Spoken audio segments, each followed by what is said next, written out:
qu'il vaut mieux un chef qui transforme durablement une idée contextuelle par étape et qui fasse changer les choses avec les vraies priorités que quelqu'un qui, comme on dit, adresse tous les sujets sans jamais les traiter durablement dans l'action.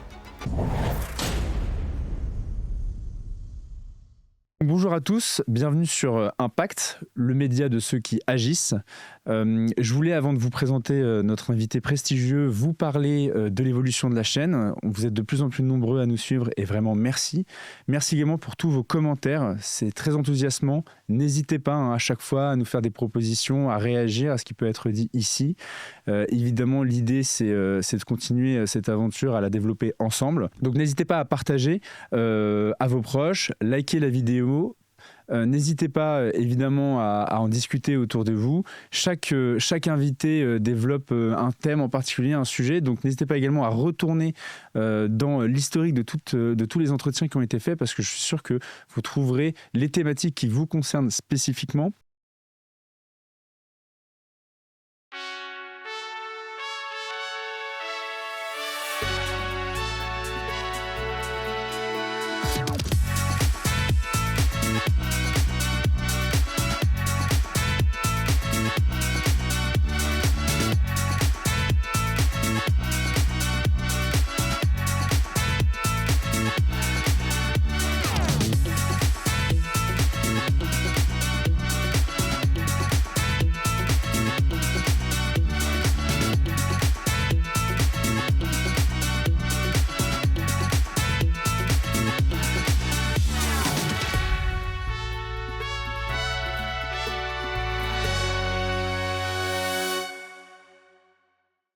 Aujourd'hui, j'ai la chance d'avoir avec moi donc François Bert. François Bert, c'est un expert en discernement et en leadership. Donc, on va pouvoir décrire un petit peu, nous expliquer un petit peu les clés de compréhension du leadership et du discernement. C'est surtout aussi, de par sa formation, un ancien militaire. Donc, il a fait Saint-Cyr, l'école des officiers de l'armée de terre. Ensuite, il a été parachutiste dans la Légion étrangère, si je ne me trompe pas. Et puis maintenant, chef d'entreprise, entrepreneur enraciné, comme on les aime, qui apporte, si je puis dire, son éclairage et son expertise aux grands décideurs, aux grands leaders, justement, pour qu'ils puissent, pour pouvoir les aider à la prise de décision. Et parce que Dieu sait que la prise de décision, c'est ce qui fait justement un leader, mais là, c'est la partie de François. Donc François, merci d'être avec nous aujourd'hui. On va commencer direct dans le dur, mais parce que je veux que tout le monde ait les clés de compréhension de ces enjeux de discernement et de leadership. Alors disclaimer, je fais exprès de dire disclaimer, pour énerver ceux qui n'aiment pas les anglicismes. Il peut y avoir des anglicismes de temps en temps. Faites-le remarquer en commentaire, ça fait bénéficier le référencement. Mais voilà, je le dis, leadership, vous allez un peu l'entendre pendant l'entretien. Donc, je reviens au sujet du discernement et du leader. Avant qu'on aille sur le discernement, donc la capacité de décider, selon toi, j'ai cru comprendre qu'il y avait plusieurs styles de leader. Est-ce que tu peux nous en dire un peu plus ? Oui, sujet immense. En fait, il y a déjà pour moi une distinction fondamentale à faire entre justement leader et chef. Le leader, c'est celui qui est automoteur. Et l'erreur qu'on fait souvent dans nos sociétés, c'est croire que quelqu'un qui est automoteur saura forcément conduire le groupe qu'il a avec lui jusqu'à la fin. Sauf qu'il y a des leaders cérébraux qui ont des bonnes idées. Vous prenez De Gaulle ou Marie Curie, ils ont des super idées, ils ont un leadership sur leurs idées, mais ce sont des gens qui vont rallier le temps qu'il faut quand ils incarnent leurs idées. Vous voyez De Gaulle en 40 ou dans les années 60, il rallie sur ce qu'il représente, sur ce qu'il incarne. Mais ce qui est assez flagrant chez De Gaulle, c'est qu'autant c'est un bon phare dans la tempête, autant un phare, ça manque de mobilité, et que quand la tempête évolue et change de quartier, on aimerait plutôt un navire de tempête qu'un phare. Et donc De Gaulle, ça casse à chaque fois que justement les événements s'éloignent de lui. 46, arrivée des communistes en France, ça casse. Guerre d'Algérie, ça casse. Mai 68, ça casse. Vous voyez, Marie Curie, elle a pu aussi inspirer par la puissance de ses idées. C'est pas pour autant qu'elle était dans la meilleure capacité pour embarquer un groupe derrière. Steve Jobs, génial dans ses idées, c'est pas forcément le meilleur décideur, justement. Il est bon pour décider les idées, mais pour conduire un peuple durablement, c'est pas pareil. Vous voyez, pareil, il y a des leaders relationnels. Vous prenez quelqu'un comme Sarkozy, c'est un bon leader relationnel, il s'est embarqué derrière lui. Il n'empêche que, pareil, quand vous regardez la continuité de son action, c'est un peu illisible. Voyez. Donc le leadership, c'est la capacité à être automoteur. Être chef, c'est la capacité à discerner justement, à y voir clair dans les tourments, dans les difficultés. Et donc, vous voyez quelqu'un comme Napoléon, il est les deux à la fois. Il est à la fois leader, mais il est décideur. Il est plus discret, il est plus secret. Henri IV, pareil, vous voyez. Donc, intéressant de faire la distinction. Être leader, c'est être automoteur. Être chef, c'est savoir décider. Voilà. Et puis après, si on va un petit peu plus loin, une autre manière de voir les choses, c'est de voir comment ce leader se positionne aussi dans le temps long. C'est-à-dire, pour moi, il y a 3 formes de leaders qui sont forcément liées à la personnalité. Il y a les leaders que j'appelle centripètes. C'est ceux qui entraînent sur eux. Et donc, Leader charismatique, ça a à voir ou pas ça spécialement? peut être lié à ça. On D'accord. pense Sarkozy, vous voyez, il entraîne sur lui. Oui. Mais un leader centripète, ça devient vite un chef de bande. D'accord. Parce que tout est sur lui. Une sorte de gourou un peu. Parce d'accord. que, et voyez bien, la grande difficulté aujourd'hui de l'élection présidentielle en France, c'est qu'on Mm. demande au candidat à l'élection présidentielle d'attirer sur lui. Oui. Le problème, c'est que souvent, on ne fait pas la bascule, donc il continue à parler de lui. Mm. Et donc, ça devient ce que j'appelle un intermittent de l'éclat. C'est-à-dire quelqu'un qui fait que attirer l'attention à lui par séquences successives. Mm. Vous voyez, le problème de ce leader, c'est que, 1, il clive. 2, la difficulté de ce leader, c'est qu'il a une trajectoire absolument illisible. Mm. Vous voyez, c'est la stratégie de paillettes. Mhm. Et 3, quand un leader comme ça disparaît, d'après vous, qu'est-ce qui reste? Pas grand-chose. Il n'y a plus personne. Bah oui. Voilà. Donc, Ah oui, oui. Donc, en fait, il n'a rien consolidé en réalité. donc vous avez la compréhension des républicains. Oui, c'est ça. C'est-à-dire c'est que hyper tout est intéressant. sur un leader, dès qu'il disparaît, il n'y a plus rien. Mm. J'ai d'autres partis en tête qui, si le leader Ouais, disparaît... mais Steve Jobs, sur le coup, lui, ça a perduré et ça continuera à perdurer Oui, pendant parce des que siècles. petit à petit, heureusement, il y a eu des compléments. Mm. Ça, c'est un autre sujet, on pourra en parler. Moi, j'ai créé là-dessus ce que j'appelle l'ostéopathie d'organisation. C'est comment on gère les crises humaines et on met des compléments. D'accord. Et la réponse à la complexité, c'est pas le leader autonome avec des disciples derrière. La réponse à la complexité, c'est un leader qui a un complément d'une personnalité autre. Ok. Voilà. Complet. Pour finir sur les 3, mais on peut parler de ça après, il y a le bien sûr. leader centrifuge. Ça, c'est la grande tendance aujourd'hui. C'est le leader coach. C'est le leader qui s'occupe de tout le monde. Ouais. Ça s'appelle Hollande. Voilà. Ouais. C'est-à-dire que c'est Ça a à celui voir avec qui s'autodisperse. le micromanagement ou pas? Ça peut être lié à ça, mais le micromanagement, c'est le fait de rentrer dans les détails. Mm. Plus précisément, pour moi, le leader centrifuge, vous voyez, qui s'autodisperse, c'est celui qui croit que sa légitimité, c'est de s'occuper de tout le monde. Mm. Quand on est comme ça, qu'est-ce qui se passe? 1, on n'a pas de direction. Et 2, on fait une promesse intenable. Parce qu'on n'a concrètement pas le temps de s'occuper de tout le monde. Mm. Ces leaders-là, vous voyez, c'est facile un peu, mais vous voyez, François Hollande, c'est l'homme de tout le monde, le président normal, qui a fini, au fait, rejeté par beaucoup de gens. Parce que c'est pas tenable. Et puis, c'est surtout quelqu'un qui donne tout pouvoir à toute personne qui veut le mobiliser. Mm. Ceux qui auront en tête l'affaire Leonarda, c'est une affaire périphérique qui mobilise toute la France. Parce que comme le leader, il est entrouvert à tout le monde, et ben, toute personne qui le saisit a un pouvoir sur lui. Ah oui, c'est incroyable, bien Oui. sûr. Donc ça, c'est la tentation du leader gentil qu'on retrouve beaucoup. Ok. Et qu'est-ce qu'un leader, du coup, qui est chef pour moi? Ouais. C'est ce que j'appelle un leader centri-force, c'est-à-dire que son métier, c'est d'embarquer le collectif autour de la mission. C'est-à-dire qu'il met les gens en orbite autour de la mission. À partir du moment où il raccorde tout le monde à la mission, on pourra en parler, la vraie légitimité d'un leader et d'un chef derrière, c'est l'intelligence de la mission, d'où le discernement. À partir du moment où il raccorde tout le monde à la mission, tout le monde a sa place. La logique d'appartenance qu'on voit parfaitement en politique n'est pas de l'ordre des idées ou de l'ordre de l'affection. Mhm. En politique, on est dans des clans. Soit tu penses bien, tu es quelqu'un de bien. Tu penses pas bien, tu es quelqu'un de pas bien. C'est un non-sens. Hein. Mm. Quand je vais à l'assaut, je demande pas à mes soldats ce qu'ils pensent. Pour savoir s'ils tirent bien. Voilà.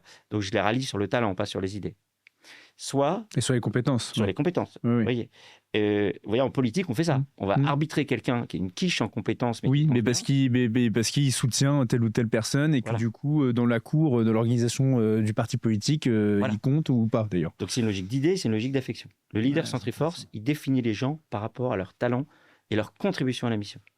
2, il passe son temps, c'est là qu'on vient au discernement, son vrai métier, c'est de passer son temps à cadencer l'avancée collective par étapes et avoir l'intelligence des situations pour que le groupe avance, progresse, rebondisse. C'est ça son métier, c'est le discernement. C'est pas d'attirer à lui ou de s'occuper de tout le monde. Et 3, quand un leader comme ça disparaît, qu'est-ce qui reste? Ça continue, ça se développe. Parce que tout le monde est axé sur la mission. Et donc, il peut s'effacer, ça continue derrière lui.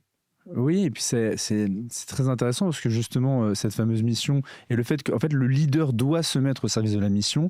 Et, c'est pas, et souvent aujourd'hui, malheureusement, particulièrement en politique, c'est souvent les leaders qui se servent de la mission pour se valoriser eux-mêmes. Ce qui a été peut-être le cas de Sarkozy, par exemple, en 2007, où il avait compris des enjeux identitaires et ce malaise qu'il y a pu avoir en France avec justement cette campagne très droitière, on peut le dire, hein, honnêtement. Il était vraiment très engagé sur les thèmes de l'identité. Et puis finalement, ça fait pchit parce que quand ils se sont rendus compte qu'une fois au pouvoir, il fallait qu'ils fassent l'inverse, c'est-à-dire Kouchner, quoi. En fait, on s'est vite rendu compte que c'était un ballon de baudruche qui s'était dégonflé et qui se servait en fait ponctuellement des outils à sa disposition, donc cette appétence par exemple pour un discours très droitier dans l'opinion publique, pour se valoriser. Et une fois au pouvoir, il a complètement changé de bord en nommant des ministres de gauche par exemple, ou en faisant des discours sur l'obligation du métissage ou des choses comme ça, ce qui n'était pas du tout le programme du candidat en lui-même. Donc c'est hyper intéressant, et donc c'est peut-être le drame qu'on a aujourd'hui en France aussi, dans les organisations, c'est parfois des gens qui se servent, qui sont du coup des mauvais leaders, qui se servent de leur mission pour se valoriser eux-mêmes. Et donc, le fait d'avoir une mission qui nous réunit, ça peut après changer de leader. En tout cas, l'important, c'est la continuité de la mission. Si je comprends. C'est très juste, et c'est juste à deux niveaux. C'est-à-dire que moi, j'ai fait l'analyse là-dessus du casting. C'était le sens du premier livre que j'ai écrit en 2016. Le temps des chefs est venu en disant changer le casting de la politique. Pourquoi ? Parce que ce qu'on vient d'écrire de Sarkozy, c'est que Sarkozy, il prospère, mais comme d'autres, sur le fait que la politique vit dans l'instantané. Et donc, pour ça, il faut étonner, détonner. Donc, avoir soit des idées un peu décalées, soit une émotion qui rassemble des gens. Mais ça amène quoi ? Ça amène des gens qui en sont les professionnels. Hein, donc, c'était l'image que j'avais donnée à l'époque dans le bouquin, de dire, si la politique est une jungle, on a une alliance improbable de tartarins et de botanistes. De tartarins de Tarascon qui savent vendre la jungle, mais ne savent pas rentrer dedans. Ou de Bryce the Nice de l'exécution. Voilà. Et de l'autre côté, de botanistes qui savent parfaitement décrire la jungle, mais qui sont infoutus de gérer le serpent qui leur tombe sur la tronche. Parce qu'au moment où il y a un serpent, on ne demande pas sa couleur d'écaille et son cycle de reproduction, mais comment on le bute vite. Voilà. C'est pas le même métier. Voilà. Et donc, il y a un sujet de casting profondément là-dessus pour moi, et qui fait que en politique, tant qu'on aura une modalité de vente avec une vie instantanée, plus on aura des professionnels, des idées et des émotions qui accéderont au pouvoir, mais ne sauront pas exercer le pouvoir. Voilà. Un bon candidat ne fait pas un bon chef ou un bon dirigeant de pays. Voilà, c'est ça. Et la deuxième chose, c'est ça qui est intéressant, c'est un autre bouquin que j'aimerais écrire pour le coup, c'est qu'on s'aperçoit souvent que les vrais leaders... Une exclue pour Impact, peut-être. Allez, ce prochain livre. Non, j'en ai un autre entre-temps. mais plus tard, ce serait ces leaders silencieux qu'ont fait la France. Oui. C'est-à-dire, c'est une question qu'on m'avait posée. L'exemple de Gaulle est intéressant, même si on lui doit beaucoup. Encore une fois, je souligne le fait que De Gaulle... mais il est très emblématique, il est très connu, on en a tellement fait, on a tellement parlé, il y a eu tellement de documentaires. Enfin, honnêtement, c'est la figure qui est la plus citée parce que c'est celle que tout le monde connaît le plus, en fait. Voilà. Mais j'avais une image géologique, c'est de dire De Gaulle, c'est une butte témoin. C'est-à-dire, en géologie, c'est quand il y a le phénomène d'érosion, il y a un truc qui sort, une espèce d'incongruité que tout le monde remarque parce que caractère fort. C'est un morceau de roche qui a résisté, vous voyez. Le problème de la butte témoin, c'est qu'une fois qu'on a fait le tour, ça sert à quoi ? Ça attire l'attention. Comme aujourd'hui, on veut attirer l'attention. Mais c'est pas ça qui sert le plus. Vous voyez, je préfère les vallées glaciaires, c'est-à-dire la continuité. Ça, c'est le roi est mort, vive le roi. La continuité de leaders qui se succèdent, qui passe le relais à quelqu'un derrière et qui fait que ça avance. La vallée glaciaire, elle est féconde parce qu'il y a des gens qui acceptent potentiellement de ne pas retenir l'attention, mais qui fait que ça continue derrière eux. Vous voyez l'idée ? Il y a plein de leaders dont on entend peu parler, qui ont fait beaucoup en France. Il y a plein, on pourrait prendre des rois, des Charles V le Sage, des Louis XI, ce genre de rois qui ont été absolument clés à un moment de l'histoire, dont on n'entendra pas forcément beaucoup parler derrière, mais qui pour autant ont fait beaucoup. Sur le côté économique, un Napoléon III. Le côté militaire, on n'en parlera pas. Mais voilà. Ou un Pompidou, vous voyez. Pompidou, pour moi, je pense qu'il a fait beaucoup. C'était court, mais il a beaucoup enraciné. Il a temporisé, s'est arrêté d'emmerder les Français, etc. On est dans une modalité où on veut tellement attirer à soi, tellement un leadership d'image, qu'on n'est pas capable de construire quelque chose de durable. Voilà. Et donc, dans cette histoire de mission, la mission, pour moi, on pourrait dire que la mission est une sorte de transcendance opérationnelle qui oblige de se mettre un drapeau au-dessus de sa tête et de servir ce drapeau. Magnifique. Comme je dis ça parce qu'on a créé ça me fait penser à un format qu'on a créé sur Épopée qui s'appelle Panthéon des héros, où justement on rend hommage à ces Français qui ont brillé par leur courage, par leur intelligence. On a notamment parlé un premier épisode sur la bataille de la Marne, avec un témoignage incroyable de soldats allemands qui expliquent qu'ils ont vu une apparition de la Vierge sur le champ de bataille, que ça a été déterminant, en tout cas dans leur récit, par rapport à la guerre psychologique aussi qui avait lieu sur le champ de bataille. Et donc on parle du maréchal Gallieni, du général Lorzac, etc. Et donc justement, on veut rendre hommage à ces héros-là parce qu'on les connaît finalement très peu. Mais là où je voulais en venir, c'est est-ce que finalement cette mission qui nous dépasse, elle peut se soustraire d'un contexte où tout nous pousse à se mettre en avant, à briller, comme tu le dis, à vouloir être remarquable. Mais donc, du coup, de fait, il y a cette hubris qui peut s'installer. Et j'ai l'impression que malheureusement, c'est un peu le serpent qui te mord la queue sur la politique, en tout cas, c'est que vu que les clés fonctionnent comme ça, c'est-à-dire que pour accéder au pouvoir, il faut agir comme cela. Est-ce que tu penses qu'on peut réussir à sortir de ça et justement avoir des leaders politiques qui réussissent à mettre la mission au-dessus de leur personnalité? Est-ce que c'est jouable en 2024? C'est un énorme sujet. En tout cas, ce que je pense aujourd'hui et ce vers quoi je vais, c'est, je crois, au règne du silence. Dans un monde médiatique, rien n'est plus urgent que le silence. Je commence presque toutes mes formations ou mes conférences par une minute de silence. Je dis qui est surpris, qui est à l'aise. Voilà. Et je leur donne plusieurs éléments. Mais je leur dis notamment, le silence est la condition pour voir l'invisible. C'est-à-dire, dans un monde de brouhaha, on ne sait pas voir les lames de fond. On ne sait pas écouter la bascule. Et je donne l'exemple de Jeanne d'Arc. Je demande aux gens, je leur dis, c'est quoi la bascule de la guerre de 100 ans? Et je leur dis, c'est Chinon, quand Jeanne d'Arc va voir le roi, elle lui dit, tu es légitime. Tous les guerriers, c'est la triple donation. Comment? Si tu parles de la triple donation. Voilà, c'est ça. Et le moment où Jeanne d'Arc la prend à l'écart le roi en lui expliquant pourquoi elle est légitime. Si on avait fait un conseil de guerre de l'époque, avec tous les Saint-Cyriens, voire les polytechniciens de l'époque, ils auraient tous eu une solution savante de sortie de crise. Ils auraient pu débattre indéfiniment du fait qu'il fallait faire telle alliance avec tel type d'armement, tel type de force. Seule Jeanne d'Arc comprend, elle triche un peu parce qu'elle a Louis-Fils Céleste, mais seule Jeanne d'Arc comprend que le point de bascule de la guerre de 100 ans, c'est la confiance en soi du roi retrouvé. Et qu'on peut faire tous les efforts du monde, si le roi ne croit pas en lui, on n'ira nulle part. Ça se lie à l'invisible. Aujourd'hui, il y a plein de choses qu'il faut ressusciter en France qui se lisent à l'invisible, sauf qu'on se perd dans l'apparent. Pour vous donner aussi une anecdote, moi j'ai pu être chroniqueur plusieurs fois sur LCI. J'ai refusé plein de fois, j'y suis allé de manière rare, parce que je veux que quand je parle, ça puisse avoir un impact, ça tombe bien, on est là pour ça. Et quand j'arrive sur un plateau LCI, je me dis, si je ne dis rien, j'ai déjà gagné. Ah oui? Parce que je pense que mon calme a plus de poids que tout ce que je vais pouvoir dire derrière. Ça m'est même arrivé qu'à la pause, il y a un journaliste qui dit « Monsieur, il faut dire quelque chose. » Voilà. Bah oui, mais c'est vrai que ça détonne, bien sûr. Mais il vaut mieux avoir 2 minutes d'impact, justement calme sur quelque chose d'évident et qui ensuite permet de l'action, plutôt que de commenter ce que vous disiez tout à l'heure en avance de l'entretien. Aujourd'hui, on a des commentateurs. Donc, c'est des gens qui ne font que parler sur l'existant. On commande des commentaires de commentateurs. Voilà. D'ailleurs, de plus en plus. Dit encore différemment, on parle de leadership. Pour avoir de l'ascendant, il faut de l'élan. Pour avoir de l'élan, il faut du recul. Demandez au rugby. Voilà. Oui. Voilà. Ah oui. Et donc, je crois aujourd'hui que dans un monde de brouhaha, plus on aura des leaders qui auront des paroles rares, qui ne commenteront pas tout, qui seront capables de cibler les sujets, qui, quand ils s'exprimeront, auront non pas un commentaire à faire, mais un axe de ralliement. Et l'axe de ralliement, en général, c'est de l'action et du talent, et non pas du commentaire clivant. C'est ça qu'on voit partout. Oui. Voilà. C'était d'ailleurs une stratégie totalement assumée par les équipes de campagne de Zemmour en disant non, mais nous, en gros, on clive parce qu'on veut un noyau dur au premier tour, et puis au deuxième tour, on ralliera. C'est un peu difficile de faire le changement en quelques jours. On a vu l'autodestruction. Ouais, on a vu le résultat, c'est sûr. Mais bon. Oui, ça retire rien d'ailleurs à l'intellectuel, l'homme de voilà, tous les concepts qu'il a mis, des batailles sémantiques qu'il a pu gagner, mais sur la partie politique en tout cas, c'est sûr que. On revient à ce qu'on disait. Là, on parle plutôt d'un botaniste. Oui, d'accord. C'est hyper intéressant. Et donc du coup, dans cette c'est pas évident de réussir à se mettre en retrait pour une mission, surtout au vu de la nécessité. En fait, on a l'impression qu'il faut faire du bruit pour rallier à soi. Et c'est pas du tout, enfin c'est antinomique en fait avec l'exercice du leadership.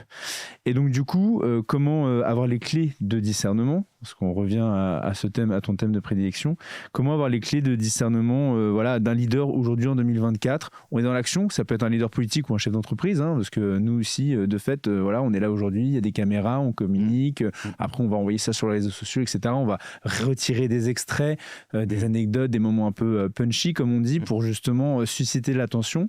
Comment en 2024, alors qu'on sait qu'il y a presque une comment je pourrais dire ça, une inflammation en fait du surstimuli d'informations et de commentaires de commentateurs, comment on réussit justement à décerner les bons axes d'action pour justement faire évoluer la mission ou l'organisation si on parle d'un entrepreneur? Alors d'abord, je le dis avec cette formule, pour aller jusqu'au bout, partons du bon endroit. Ok. C'est un principe de base, hein. Quand tu veux partir de la jungle, tu fais de la triangulation. Donc tu sais déjà, faut d'abord, plutôt que de te dire il faut aller plein est, il faut savoir d'où tu pars. Parce que plein est, ça marche pour certains, pas pour tout le monde si tu es à l'ouest, justement. Donc voilà. Et donc, premier point, partir de soi. Et donc, on ne peut pas faire l'économie de se connaître. C'est pour ça qu'effectivement, il y a des gens qui sont plus ou moins leaders, on l'a dit, il y a des gens qui sont plus ou moins chefs. C'est sur quoi j'ai beaucoup travaillé, c'est la méthode que j'ai créée, hein. Il y a les énergies fondamentales, on pourra en parler, il y a les moteurs. On ne sert qu'en étant soi. Bloody Sunday a fait plus pour l'Irlande du Nord que bien des efforts policiers. Pourtant, ils étaient en train de faire une chanson. Voilà. Donc, je suis convaincu de ça. Plus on se recentre sur son talent propre, plus on a une moisson abondante parce que on est connecté au lieu, justement, de la plus grande fécondité. Donc, déjà, se connaître. Et pour faire simple, il y a les moteurs. C'est un peu ma métaphore. On est tous prêtres, prophètes et rois, pour prendre l'image biblique, mais il y a bien des prêtres, des prophètes et des rois. C'est quoi la différence? C'est la même différence qu'il y a entre un médecin Mère Teresa, un médecin expert-chercheur et un médecin urgentiste. Sur le papier, ils peuvent avoir le même CV, hein. Sauf que le médecin Mère Teresa, tout concourt pour lui à l'interaction, à la relation. C'est un créateur de liens. Si on lui met 200 fois la même pathologie bénigne, ça ne lui pose aucun problème parce qu'il rencontre 200 personnes. Si je mets 200 fois la même pathologie bénigne à un médecin expert-chercheur, il va vite s'ennuyer. Ça va le gonfler, bien sûr. Il veut du chelou. Compris. Donc, il faut l'alimenter en chelou. Et donc, le médecin expert-chercheur, lui, sa quête, sa légitimité, c'est le contenu qu'il produit. Des idées, si c'est Steve Jobs, des avis, si c'est Attali ou Talleyrand, on va faire le second, et puis les expertises. Petite parenthèse, Attali a fait un livre qui s'appelle, je crois que ça s'appelle Devenir soi, que j'ai lu à l'époque, que j'ai trouvé formidable, justement, ce qu'il disait, allez chercher en vous, finalement. Super. Non, mais c'est vrai, et alors là, vraiment, j'étais surpris. Rendons-lui hommage là-dessus, alors, du coup. Pardon, j'ai coupé. Très bien, exactement. Je le conseille, en fait, à ceux qui, justement, sont dans cette quête ou qui n'assument pas être eux-mêmes. Souvent, on met de côté des traits de caractère, comme par exemple, voilà, le fait d'être charismatique ou d'être très volontaire ou très dynamique. On se dit, mais je suis un peu en décorrélation de la société parce qu'on va vers une société qui s'uniformise et donc les pics de personnalité, les gens font tout pour disparaître. C'est comme un grand, il est souvent voûté parce que justement il s'aligne. Oui, et c'est ça qui est terrible. Et donc ce genre de livre ou de discours comme tu as là, il est important d'être entendu. Donc si vous pouvez lire ce livre, faites-le, parce que devenir soi, finalement, c'est faire fi des autres et c'est d'abord se comprendre soi-même. Pardon de la coupure. Non, je t'en prie. Au contraire. Mais donc, du coup, voilà. Et donc, très bien que lisons ce livre. Mais ce qui est intéressant, voilà, c'est que le prophète, c'est celui qui va exister par la qualité de son contenu. Donc, il va pouvoir dire des choses intéressantes dans celle-là. L'expert, c'est pareil. La différence entre le conseiller et le prophète. Et l'expert, c'est que le conseiller est 360. L'expert est silo, il est plus super spécialisé. Mais quoi qu'il en soit, la limite du prophète, on le voit en politique, c'est que c'est un logiciel sans Wi-Fi. Il y a la puissance, il n'y a pas la connexion. D'accord. C'est-à-dire qu'en fait, il a une puissance de pensée hors connexion, hors contexte. Donc, c'est l'image que je donne, sa tentation, c'est de faire des paquebots dans des criques grecques. Tu vois, de me faire un truc merveilleux, mais qui n'est pas adapté à la situation parce qu'il ne pourra pas sortir de son port. D'accord. C'était l'heure du zodiaque. Donc, manque d'agilité et d'adaptation. Ça existe en soi. Oui. Vous voyez, c'est des gens qui vont architecter, comme dirait quelqu'un, qui vont créer une architecture de pensée, mais qui existe pour elle-même, indépendamment du contexte. On revient au botaniste dont on parlait avant. C'est-à-dire que son niveau de savoir est intéressant en soi, c'est pour ça qu'il faut l'utiliser en soi. La difficulté, c'est quand un prophète se met en position de chef, parce que pour le coup, il a du savoir en soi, il n'a pas du savoir contextuel. Voilà. Oui, très bien. Là où le roi, c'est l'urgentiste. Son métier, c'est la décision. C'est-à-dire que son métier, c'est passer son temps à sous-peser les contextes pour produire de la décision. Et donc, le premier sujet... Parce que c'est la décision qui fait avancer le collectif ou qui fait avancer la mission. Voilà, c'est ça. Okay. Mais c'est-à-dire qu'en fait, ou un exemple peut-être plus parlant, on donne des grains de café à un prophète, à un cérébral, il nous fait de la poudre. C'est hyper riche, c'est hyper complet. C'est quoi le problème de la poudre, seule ? C'est que son goût, c'est pas intéressant. Voilà, c'est pas consommable. Donc c'est comme les lois françaises, 50% des lois françaises ne sont pas exécutées. C'est du contenu qualitatif qui sert à rien. Donc il faut de l'expertise. C'est pour ça que tous les experts ont plein de choses à produire. Après, il faudra l'eau, justement. L'eau, c'est les relationnels. Ils créent le lien, ils créent les conditions pour qu'on soit bien. On n'a toujours rien à boire, c'est ça, mais ils ont créé les conditions pour qu'on soit prêt à écouter. Un chef est un percolateur de contexte. C'est-à-dire qu'il va prendre le contenu, il va prendre le lien, mais il va mettre ça adapté à la situation. C'est ça un café. C'est chaud, c'est proportionné. C'est ça une décision. Vous voyez bien aujourd'hui comment, si je reprends les débats politiques... Très bonne métaphore, je vois parfaitement. Voilà. Dans l'univers politique, on va avoir des gens qui vont créer les conditions pour qu'on parle de tout et accoucher d'une souris. Des débats infinis. Spécialiste. On va avoir des listes et des listes de comment changer le monde et des thèses et des contre-thèses de plein de choses. Un chef, c'est celui qui dit l'ici et maintenant et qui fait en sorte d'y rallier tout le monde.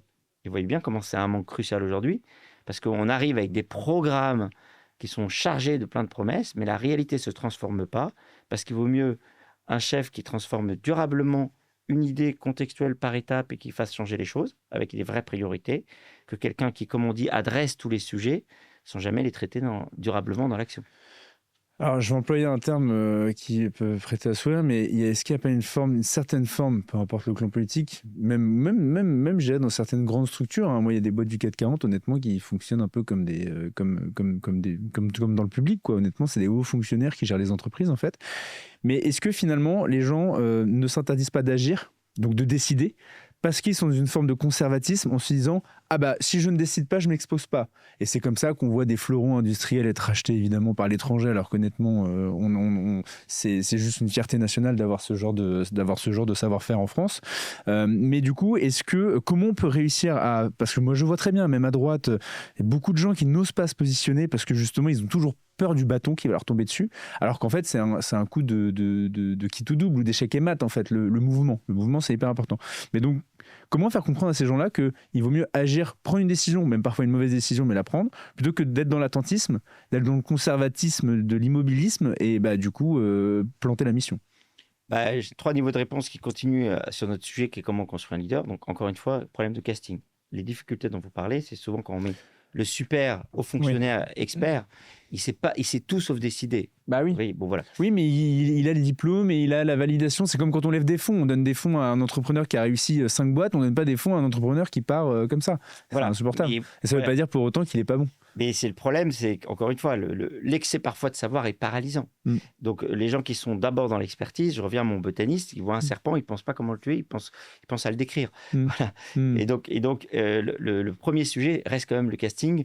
En gros, en politique, on a surtout des vendeurs et souvent dans les grandes structures, on a surtout des experts qui savent tout, mais sauf décider, qui sont même paralysés souvent dans la décision. Ça, c'est le premier sujet. Deuxième sujet, c'est tout ce que j'ai développé sur les constructions d'équipe.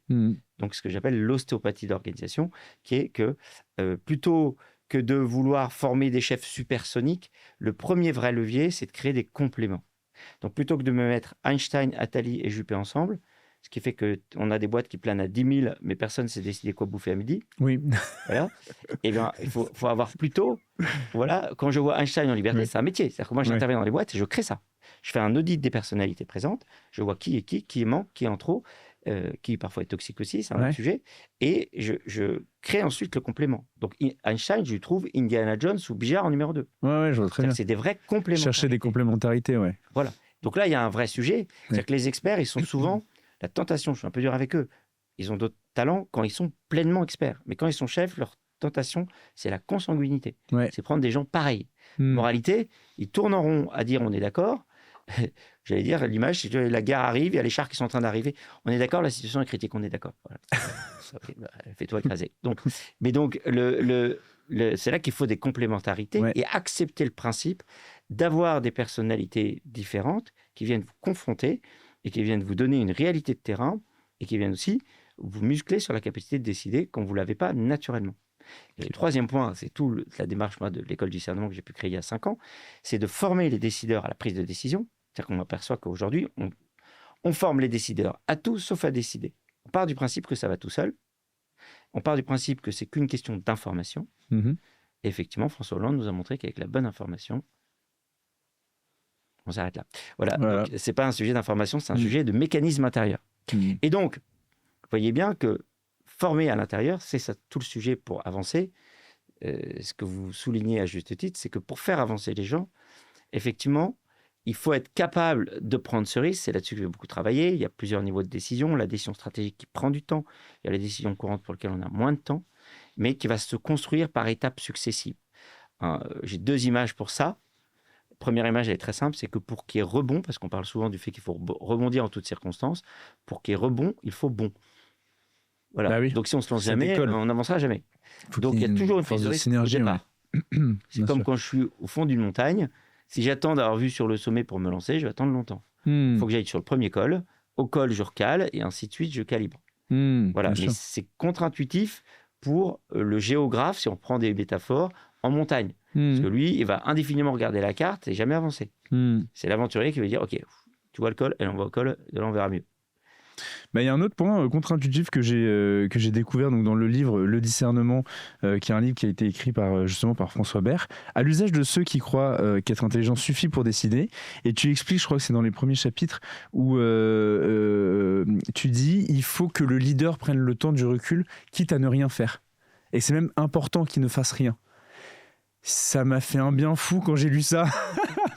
Mais parce que c'est vrai qu'en réalité, on a tellement le nez dans le guidon, parce qu'il y a beaucoup de responsabilités. En plus, quand on est chef d'entreprise, par exemple, ce qui est ton cas, il y a tellement de thèmes à traiter. Il y a la partie administrative, il y a la partie managériale, il y a la partie vente, où il faut quand même rentrer de l'argent dans l'organisation pour que ça se développe, etc., etc.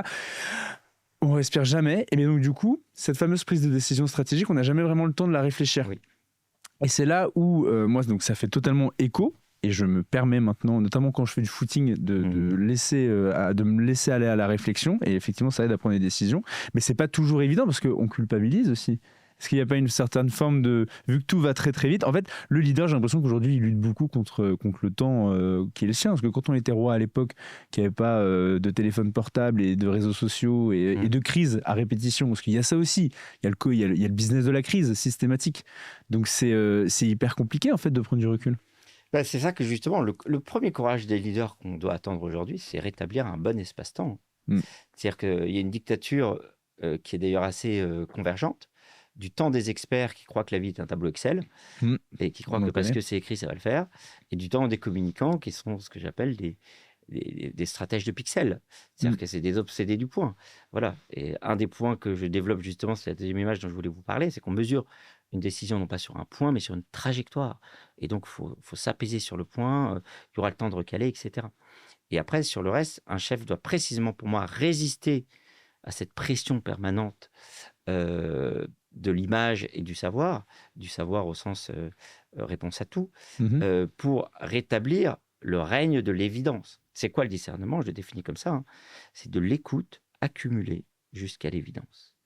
Une bonne décision, ça s'impose à vous par les droits. C'est la phrase de Louis XIV qui dit « Gouverner, c'est laisser agir la facilité du bon sens ». C'est-à-dire que ça se travaille tout seul. Et ça, c'est énervant pour les gens qui veulent tout contrôler avec leurs pensées. C'est de l'anti-robespierrisme, voilà, ou de l'anti-Sciences Po qui se prend la tête sur tous les sujets périphériques au lieu de travailler leur silence.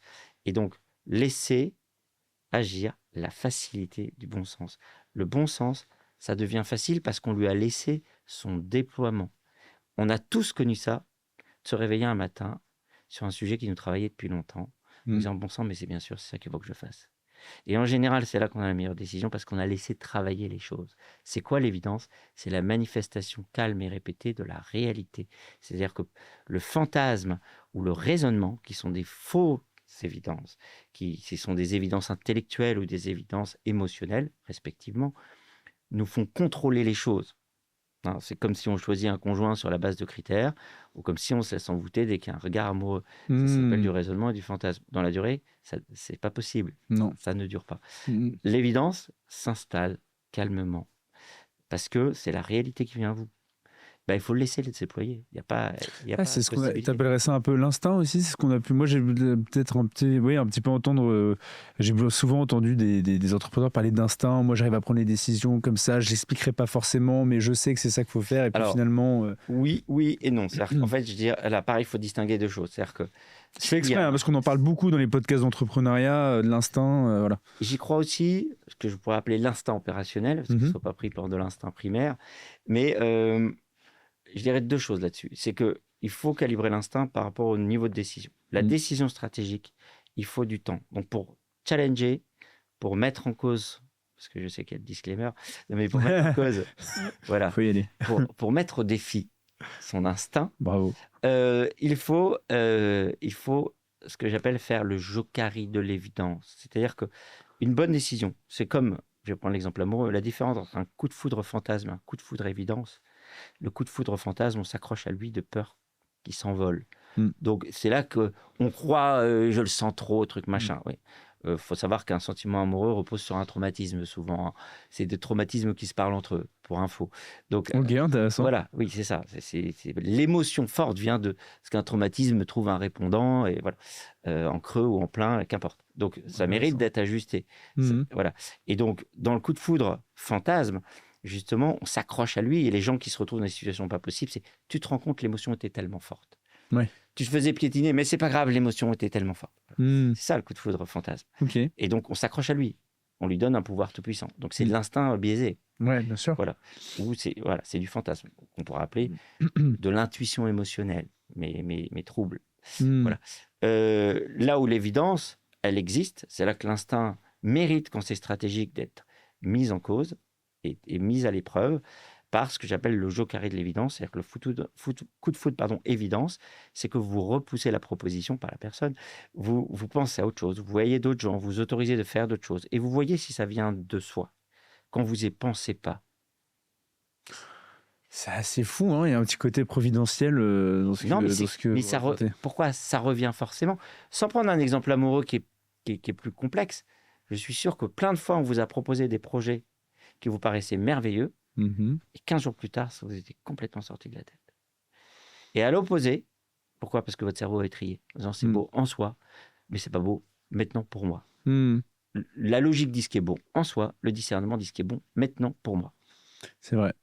À l'opposé, on a pu vous proposer d'autres projets. Vous avez dit pourquoi pas. Puis c'est revenu une fois, puis c'est revenu 2 fois, puis c'est revenu 3 fois. Ça s'est installé chez vous.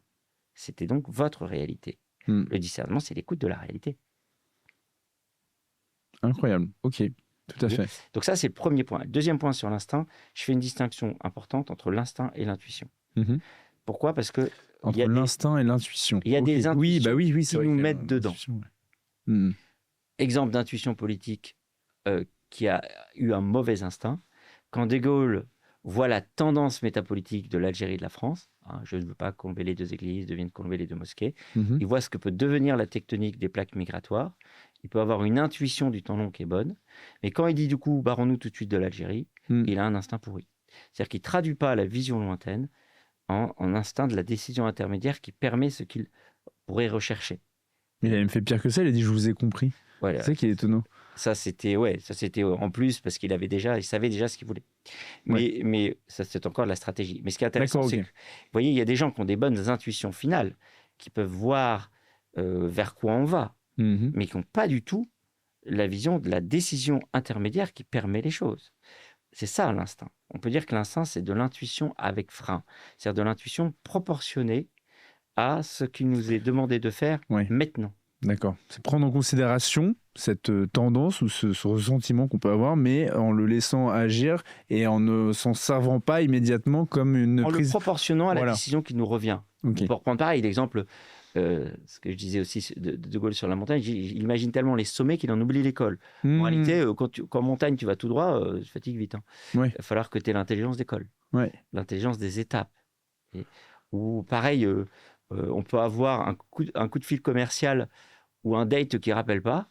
On peut avoir, dans ce cas-là, on se dit c'est foutu. L'intuition va dire c'est foutu parce que la dernière fois, tu étais foutu. L'instinct dit pour le moment, c'est foutu. Demain sera un autre jour. Ça proportionne l'information à la part d'action qui nous revient. L'intuition peut nous mettre dedans. Et toi, je sais que tu parles beaucoup avec des leaders, des personnes expérimentées. Tu nous as expliqué les 3 différents styles de leadership. Aujourd'hui, je vois qu'il y a une jeunesse qui a beaucoup d'énergie, qui a vraiment envie d'agir dans la cité, qui se cherche un peu. Hein. On parlait de la nécessité de se découvrir et d'apprendre à se connaître. Quel conseil tu pourrais leur donner pour justement avoir les clés de discernement de leur avenir et de l'environnement dans lequel ils pourraient évoluer? Moi, j'aurais 4 conseils pour eux. Des conseils que je donne à tout le monde et un conseil Que pour eux. spécial jeunesse. D'accord. Premier conseil, effectivement, c'est prenez le temps de vous connaître. On ne sert qu'en étant soi. Mm. La meilleure manière de sauver le monde, c'est d'être soi. Mm. Donc, plus on se rapproche, je l'ai dit tout à l'heure, plus on se rapproche de son talent, plus on va apporter au monde ce qui lui manque. Le voyage, par exemple, ça peut aider pour Le apprendre à voyage, se connaître. ça peut aider, tout à fait. Moi, il y avait Jules Laurent, donc le directeur, le rédacteur chef de Frontières, donc le média là, qui n'arrête pas de monter en flèche, on les salue d'ailleurs pour leur travail, qui justement lui disait qu'il était parti en Afrique, je crois que c'était au Kenya pendant 2 mois, et que ça l'avait complètement changé et bouleversé, et qu'en revenant, il a su ce qu'il allait faire. Mais clairement. Il y a 23 ans. Hein, donc Mais ça, clairement, mec, je pense que c'est effectivement, il y a des manières d'introspection, mais il y a le voyage aussi, forme la jeunesse, il le paraît. voyage forme la jeunesse, on Ouais. le dit bien, et plus ils feront les choses là-dessus, effectivement, c'est Ok, une très donc bonne ça peut aider pour apprendre à se connaître. Donc, se connaître, quel que soit le canal, et c'en est un très bon, effectivement. Le deuxième sujet, c'est aussi qu'ils aient le réflexe, je dis ça dès qu'ils auront des projets, Mhm. j'insisterai là-dessus. C'est que la réponse, encore une fois, la réponse à la complexité, Mhm. ce n'est pas l'homme supersonique, c'est l'équipe complémentaire.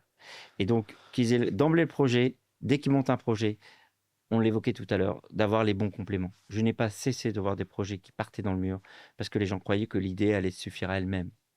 Vous voyez ? Oh là là, je peux te challenger là-dessus ou pas?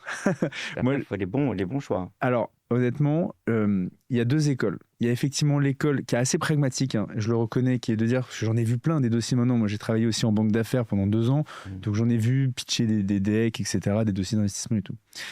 Il y a un truc, alors, je parle de mon cas précis, personnel, hein, parce que je connais, enfin, tout le monde, chacun a sa propre expérience, mais il y a effectivement l'idée de dire, bah voilà, il y a des projets. Et il faut avoir l'équipe parfaite. Souvent, d'ailleurs, un des plus gros critères de sélection des fonds d'investissement, c'est l'équipe. Après, évidemment, le modèle et le marché auquel on répond, mais en vrai, c'est l'équipe. Le deuxième choix, c'est se concentre là-dessus. Et donc, sur le principe, oui, évidemment, il faut avoir une bonne équipe. Mais moi, j'ai, dans mon expérience, qui est la mienne avec Épopée, La Pointe de l'Épée, et puis voilà, Impact, où là, on se fait plaisir parce qu'on parle de sujets de fond. Je suis toujours parti en me disant, bah, j'ai un projet très ambitieux, je le fais, j'agis. Et puis après, j'arriverai à agréger par la force des choses. Et puis si, parce que moi je suis croyant, si la Providence me l'accorde, les gens qui vont venir s'agréger autour de ma vision, autour de cette mission en vrai. Parce que moi j'ai toujours dit à mes collaborateurs que si demain j'étais plus apte à gérer, je pense qu'on ne gère pas une boîte de 10 personnes comme on gère une boîte de 500 personnes. Donc ce sera peut-être, voilà, si un jour ça se développe, je ne serai plus la personne adéquate peut-être pour développer la mission. Mais en tout cas, aujourd'hui, il faut que la mission existe. Et moi j'ai pris le contre-pied de ça, de ce que tu expliquais justement sur l'équipe et la complémentarité, en me disant, je pars, je le fais, mais vraiment j'ai brûlé les navires. Hein. J'ai quitté mon boulot. Heureusement, en France, on a le droit d'avoir un chômage pendant 2 ans quand on crée une entreprise, mais bon, c'est pas non plus, c'est pas l'Eldorado, hein, ça force à se bouger et à trouver des solutions vite sur des problématiques d'entrepreneuriat. Mais ce que je veux dire par là, c'est que j'ai fait l'inverse, et jusqu'à maintenant, ça m'a plutôt bien réussi. 2 choses là-dessus. Je dis pas qu'il faut forcément avoir quelqu'un pour partir. Ouais. Je dis que très vite, parce que je crois qu'au début, tu commences seul. Hein. Ah bah... Moi aussi. Voilà.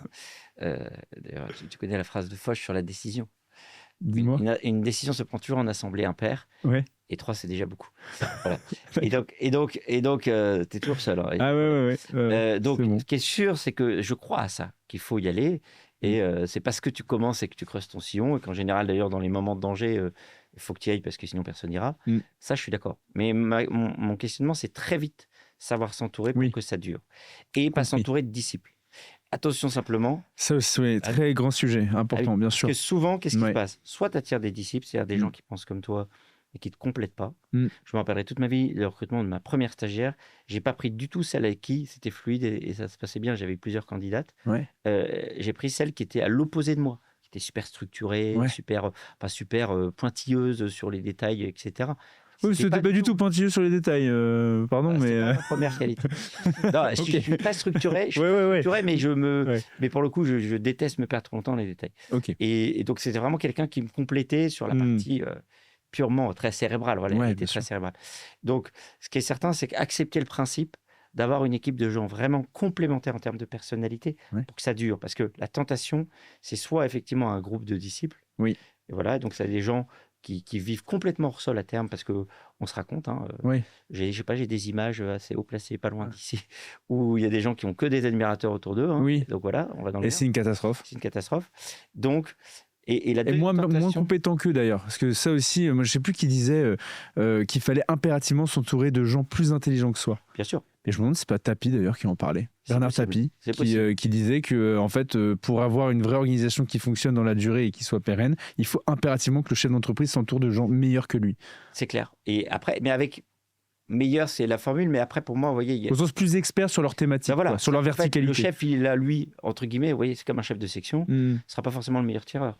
Oui. Son boulot, c'est de commander le tir. Oui, c'est ça. L'erreur, c'est s'il veut tirer lui tout seul et en espérant que les autres vont le suivre comme C'est des ça. disciples derrière. Hmm. Voilà, ça se passe pas. Pour réussir le combat, il faut qu'il y en ait un qui commande le tir et un d'autre qui tire. Mm. Voilà. Et donc, ce qui est intéressant pour moi là, c'est les deux écueils. Mm. C'est effectivement soit des disciples, donc logique de gourou. On revient à mon leader centripète, Mm. qui du coup est fragile. Et l'autre danger, je le dis aussi, c'est que les gens qui viennent naturellement vers vous, c'est pas forcément pour des bonnes raisons. Oui. Voilà. Donc je suis beaucoup intervenu dans Comment les sujets ça de toxicité. T'as quoi comme exemple Dans ou les sujets de anecdote? toxicité. Ouais. C'est-à-dire que je suis intervenu dans beaucoup de startups et puis aussi dans pas mal d'entreprises plutôt sociales. Tout secteur confondu. Ok. Tout secteur confondu.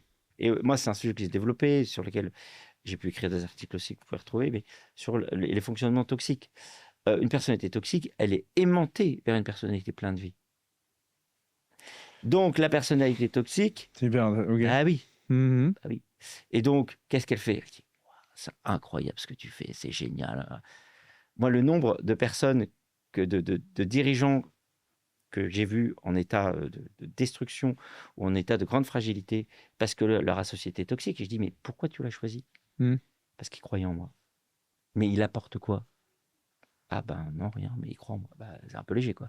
Ok? Ah oui. Ah, c'est hyper intéressant. Mais sauf que le créatif qui se lance comme... Mais qu'est-ce que tu lui prends comme énergie? Parce que, à part être incompétent et prendre un salaire, qu'est-ce que. Enfin. Je dis que elle est où la j'ai une nuisance? image pour les toxiques, je dis que ils font de la dialyse de personnalité. C'est-à-dire ils trouvent quelqu'un pour externaliser leur merde, tu vois. C'est-à-dire la dialyse, c'est que tu mets en circuit extérieur tout ce que ton corps rejette de mauvais. Tu vois? Et ben, c'est quelqu'un qui va te flatter au départ, puis qui petit à petit, à mesure qu'il te flatte, fait rien, te dit juste que tu es super, mais fait rien, prend la place petit à petit, comme un coucou dans son nid, tu vois. Et puis petit à petit, il te dégage ou il te culpabilise, ou voilà, il prend la lumière, et puis si jamais il y a une difficulté après, il explique que c'est de ta faute. Moi, j'ai vu texto un binôme d'associés comme ça, où il y en a un qui, au bout d'un an, est parti en vacances longues tellement il était éreinté parce que l'autre n'avait jamais rien fait, et qui commence à être malade. Et l'autre est arrivé voir les fonds d'investissement en disant, qu'est-ce que vous voulez que je fasse avec un associé qui part en vacances? Bah oui. Que pendant lui, tu as fait à la mine, l'associé était toujours présent avec les investisseurs. Donc les investisseurs m'avaient mandaté en disant, vous allez voir, il y a un des deux qui est toxique. Bah, il s'était gouré de toxique. Hein. Mais eux n'avaient pas compris. Ils avaient vu juste le mec qui voyait tous les jours. L'autre, il t'a fait. Et oui, il ne voyait pas. Oui, c'est ça. Il y en a un dans la mine et l'autre qui fait chaud. Donc, le principe, ça nous amène très loin. Le principe d'une personnalité toxique, c'est que c'est des gens qui ne peuvent pas exister seuls, qui vont trouver quelqu'un qui le flatte et ils vont vivre à partir de lui. Et petit à petit, ils vont le vider de son énergie. Ils vont petit à petit lui expliquer qu'après l'avoir flatté, que quand même, c'est pas terrible, etc., etc. Et puis prendre sa place. Et voilà. Donc, je suis intervenu dans beaucoup de cas où il y a une explosion en plein vol de structure parce qu'il y a un toxique qui vient pomper l'énergie de tout le monde. Donc ça, c'est un deuxième sujet. Donc, pour ça, mon deuxième conseil, c'est construire sur les critères objectifs. Je sais qu'il y a un côté un peu laborieux, mais il faut avoir des vraies complémentarités pour être durable. Et pas prendre des gens avec qui on s'entend bien. Ça, c'est la tentation du relationnel. Pas prendre des gens avec qui on communique fluidement dans les idées. C'est la tentation du cérébral. Prendre vraiment des complémentarités de personnalité. Ça, on pourra développer. Le troisième conseil, il faut que j'avance. Le troisième conseil, c'est silence et solitude pour les jeunes. Souvent... Ah bah oui, ça c'est clair. Souvent, vital. Je pose la question aux gens, à tous les dirigeants, je leur pose cette question, comment gérez-vous la solitude? Et parfois, alors j'ai forme aussi dans un master innovation des jeunes, et j'ai souvent cette réponse du style, rassurez-vous, je suis jamais seul. Je dis, ça me rassure pas, ça m'inquiète. Voilà. Et donc, C'est bizarre de répondre ça. Pourquoi oui. c'est cool? Sous-entendu, rassurez-vous, je m'occupe. Oui, Je te demande pas de t'occuper. Voilà. Là, c'est étonnant. Ok.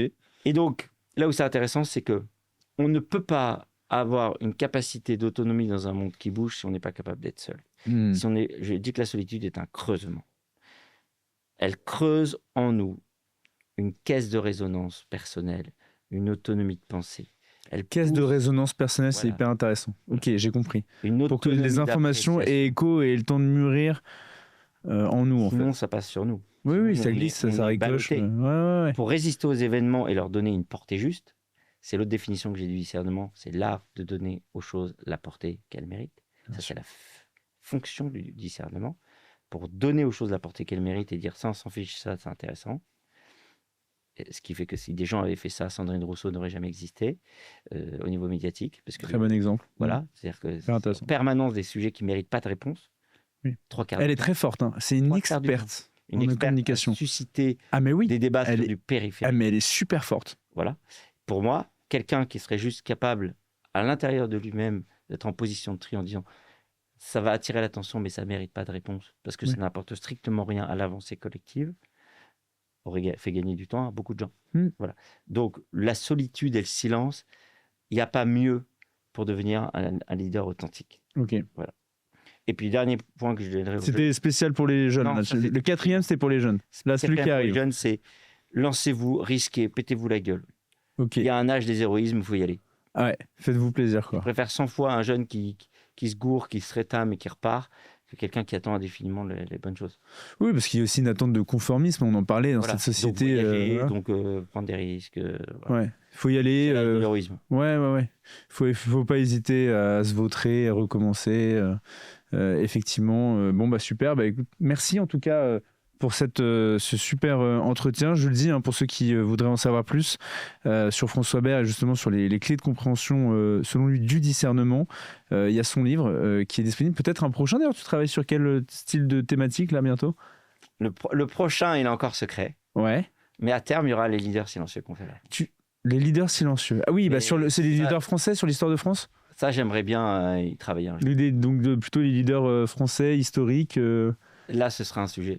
J'écrirai peut-être aussi sur le sujet qu'on évoquait tout à l'heure, des personnalités toxiques, d'aller peut-être un peu plus loin. Mais ça, c'est hyper intéressant parce qu'effectivement, quand je t'entendais parler tout à l'heure, je t'ai laissé expliquer, mais c'est vrai que quand on commence à créer une synergie, et ça, c'est peut-être quelque chose où on m'a pas mis suffisamment en garde, parce que j'écoute beaucoup de podcasts, enfin, tu l'auras compris, quand je cours, j'écoute des podcasts, je lis beaucoup de livres sur le développement personnel, le management aussi, parce que moi j'ai eu un parcours scolaire chaotique, donc j'apprends sur le tas, et je lis ce qui peut m'apporter de la valeur ajoutée, enfin de la valeur dans mon... J'ai redoublé 3 fois, donc... Bon, super, moi j'ai pas eu le brevet des collèges, donc... Par contre, j'ai préparé les chemins de France d'aviron à l'époque, pendant le brevet du collège, donc j'allais m'entraîner 6 fois par semaine, mais je réalisais pas mon brevet. Mais oui, donc de toute façon, moi je pense que si, c'est sur ça, je voulais absolument que tu nous fasses part un peu de ton expérience sur à Saint-Cyr. Je sais parce qu'à la Pointe de l'Épée, on a eu la chance, l'honneur de pouvoir travailler pour Saint-Cyr et toute la communication autour du Grand Gala. D'ailleurs, ceux qui veulent aller voir le teaser du Grand Gala 2024, il est sur YouTube. Allez le voir, il était passé sur CNews aussi. Donc les équipes de la Pointe de l'Épée ont fait un très bon boulot. Pourquoi je parle de ça? Parce qu'à Saint-Cyr, qui est une école évidemment de l'élite, de l'armée de terre, on va se le dire honnêtement, les étudiants, les sous-lieutenants, les élèves officiers sont éduqués comme ça, parce que justement il y a cette recherche de l'excellence. J'ai découvert un concept que je trouvais assez génial, qui est alors tu me diras le terme exact, mais c'est l'idée selon laquelle il faut aussi parfois être capable de dire merde en fait à sa hiérarchie. Est-ce que tu peux nous en parler un petit peu pour ceux qui nous écoutent? Bien sûr, c'est ce qu'on appelle l'esprit frondeur, ce qu'on appelle après les perches. Et donc, c'est le fait d'être capable, justement, de monter des sales coups, de soudainement, je sais pas... Mais c'est très, très... comment je dirais, c'est volontairement, ça fait vraiment partie de la culture de Saint-Cyr. Voilà. L'esprit d'impertinence. Ouais. Exactement, voilà, merci, c'est l'esprit d'impertinence. Et cette impertinence-là, elle est vraiment rechargée. Par exemple, je sais que dans l'équivalent du BDE, donc il y a un carré, on appelle ça le carré, avec le père système, donc ça c'est un peu comment je dirais, le chef du carré, le président des jeunes du BDE. Et il y a les fines, et les fines en fait, ce sont les derniers, c'est ça de la promo. Exactement. Et donc eux, ils sont valorisés, ils ont un rôle plus important que les autres. Alors c'était historique, c'est-à-dire qu'historiquement, les fines, c'était les derniers de promo. Ouais. Et le père système, c'était le tout dernier de la promo. C'est génial. Voilà. C'est excellent. Il y a une chanson qui dit comme ça s'appelle Les Fines, justement. Ouais. S'il termine la liste de classement, c'est qu'à Saint-Cyr pendant 2 ans à faire la pompe, c'est-à-dire les activités académiques. Éperdument, nul ne s'échine. Mais aller dans les salles de jeu sur les marbres tant glorieux, parmi tant de non-valeureux, il y a bien des fines. Voilà, c'est entendu. Ils n'ont peut-être pas été au premier rang de l'école, mais ils ont été au rendez-vous des combats. Voilà. Et donc, et pour moi, si on le remet en perspective, vous voyez, par rapport au moteur, je le dis en tant que j'ai eu la chance de faire Saint-Cyr-Lette, mais en mode vendange tardive. Voilà. Voilà, pourriture noble, château Yquem, comme dirait l'autre. Voilà. Mais c'est que justement, le système scolaire produit malgré tout une prime. Alors, j'en fais pas de généralité. Il y a les premiers de la classe qui sont de très bons chefs, mais malgré tout, voilà, les bons restituteurs de connaissances. Mais le travail de discernement, c'est un travail lent. Je vous l'ai dit pour le café, c'est la percolation. Facile de cracher de la poudre quand on ne se soucie pas de savoir quand on va l'utiliser, comment et avec quelle mise en œuvre derrière. La difficulté du chef, c'est de percoler, c'est de dire, là, la poudre que tu me donnes, il va falloir que je l'adapte au système, en fonction de la situation, et je le traduise en action possible. C'est lent. Une percolation, c'est goutte à goutte. Donc, c'est pour ça que souvent les chefs dans le système scolaire passent pour des teubés, parce que c'est lent. Oui. Sauf que ce qu'ils produisent, ce n'est pas du savoir pur hors contexte. Je reviens à ce qu'on évoquait de certains candidats à l'élection présidentielle qui sont capables de faire des thèses sur ce qui ne va pas en politique. Le sujet, ce n'est pas de produire ce qui ne va pas en politique en soi. Le sujet, c'est de produire ici et maintenant ce qui est possible pour tout le monde et qui va permettre l'action durable. Et c'est en ça que souvent, bien sûr, c'est plus compliqué que ça, ceux qui sont en apparence derniers, qui ont l'air un peu lents du cerveau, ils sont lents parce qu'ils produisent un truc beaucoup plus qualitatif qui s'appelle le discernement. Magnifique. Merci pour cette masterclass, François. Merci. N'hésitez pas, le discernement de François Bert, et puis surtout suivre son actualité parce qu'il y aura des nouvelles œuvres qui vont arriver, des nouveaux livres qui vont... La prochaine est secrète, mais elle pourrait bien vous plaire. Bon, voilà, maître en storytelling, j'avais mis le disclaimer au début de l'entretien. Encore merci, François, et à très bientôt sur Impact. Merci pour tout.